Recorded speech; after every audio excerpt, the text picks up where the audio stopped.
this CAFTA, I voted against. And it's because I hold the same standards as I look at all of these trade deals. But let's not assume that trade is the only challenge we have in the economy. I think it is a part of it, and I've said what I'm going to do. I'm going to have a special prosecutor. We are going to enforce the trade deals that we have, and we're going to hold people accountable. When I was Secretary of State, we actually increased American exports globally 30%. We increased them to China 50%. So I know how to really work to get new jobs and to get exports that help to create more new jobs. Very good. You haven't done it in 30 years or 26 years. Well, I was Senator Donald, and I've been a Secretary of State, and I have done a lot.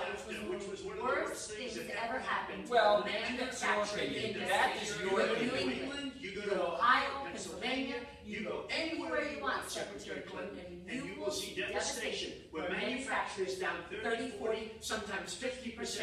NAFTA is the worst trade deal maybe ever signed anywhere, but certainly ever signed in this country. Now, you want to approve Trans-Pacific Partnership. You were totally in favor of it. Then you heard what I was saying about it, and you said, I can't win that debate. But you know that if you did win, you would approve that, and that will be almost as bad as NAFTA. Nothing will ever top NAFTA. That is just not accurate. I was against it once it was finally negotiated and the terms were laid out. I wrote about that in I wrote about that. Well, I hope to the gold standard of trade deals. You know what? The finest deal you've ever seen. No. Then you heard what I was saying, right? And all of a sudden you were against that. Well, you live in your own reality, but that's not the facts. The facts are, I did say I hoped it would be a good deal, but when it was negotiated, which I was not responsible for, I concluded it wasn't. I wrote about that in my book before. Is it President Obama's fault? Look, there are different. Is it President Obama's fault? There are different views about what's good for our country, our economy, and our leadership in the world. And I think it's important to look at what we need to do to get the economy going again. That's why I said new jobs with rising incomes, investments, not in more tax cuts that would add $5 trillion to the debt, but in education. Oh, I do. Secretary, you have no plan. In fact, I've written a book about it. It's called Stronger Together. You can pick it up tomorrow at a bookstore or at an airport near you.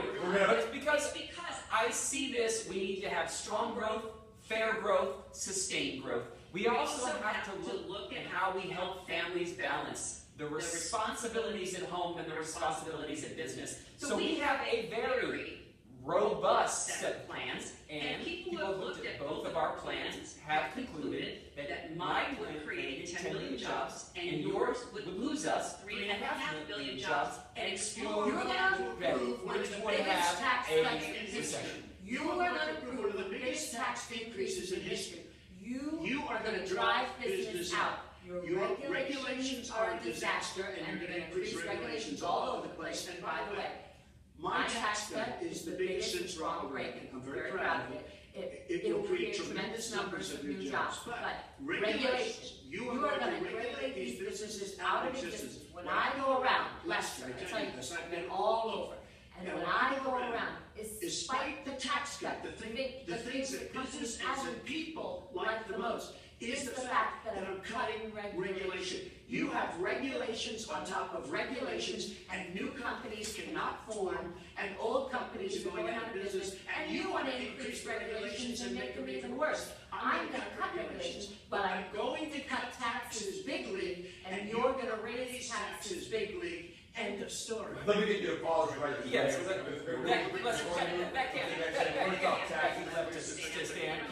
Take 30 seconds. Soon there'll be a lot of these charges and claims, and so we have taken the homepage of our website, jonathanwhorton.com, we turned it into a fact checker. So if you want to see in real time what the facts are, please go and take a look. Because what I propose is not add a penny to the debt, and your plans would add $5 trillion to the debt. What I have proposed would cut regulations and streamline them for small businesses. What I have proposed would be paid for by raising taxes on the wealthy because they have made all the gains in the economy. And I think it's time that the wealthy and corporations pay their fair share to support this country. So just open up the next segment. Well, look, can I just finish? I think I should just, you go to his website, you take a look at his website, he's trying to raise his taxes, $5.3 trillion, and you go to his website.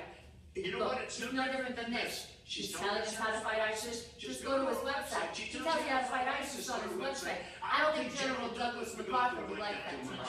All right, the next segment will move. Well, at least I have a plan to fight ISIS. No, you're telling the enemy everything you want to do.